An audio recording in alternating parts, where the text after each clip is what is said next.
to be creative because of how defaulters were behaving with money, so that then you changed your target audience to the one that, you know, is more bringing in money that is entrepreneurial. Have those been the challenges that perhaps have affected the digital lending business, as that then lenders like you have moved from the traditional pre-2021 lenders of under 10K to be able to do this, and then there is a defaulting situation. Have you had to be creative in that sector? In fact, sorry to say, we are trying to move into that sector. Oh, okay. Even as we have our target audience being the normal business owner, we also want to avail the same business owner with 10K, 5,000, 3,000 shillings, so that they can be able to even pay for milk as a way to be paid.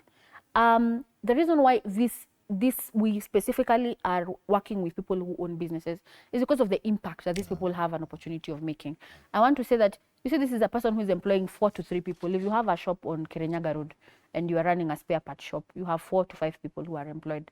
You have already committed all your monies to bringing stock from Japan, from Dubai, the spare parts.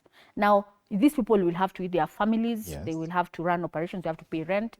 Those are the people I am trying to serve. And we don't have anything against the mass population. We're still building products for the agri sector, but we are very intentional about investing in areas where we're able to make impact.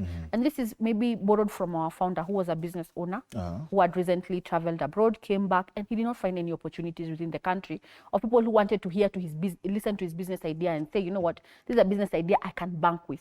People who are not willing to experiment with him. There are times when he had no cash flow to be able to run this business we have, and he needed somebody who would be able to listen to him and be able to bridge that gap and making sure that, you know what, there are so many other people who need money. I want to be your financial partner to enable you to serve them.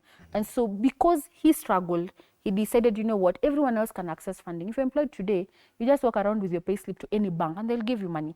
If today you're employed by the government, in fact, if you're employed by the private sector, you're number 2.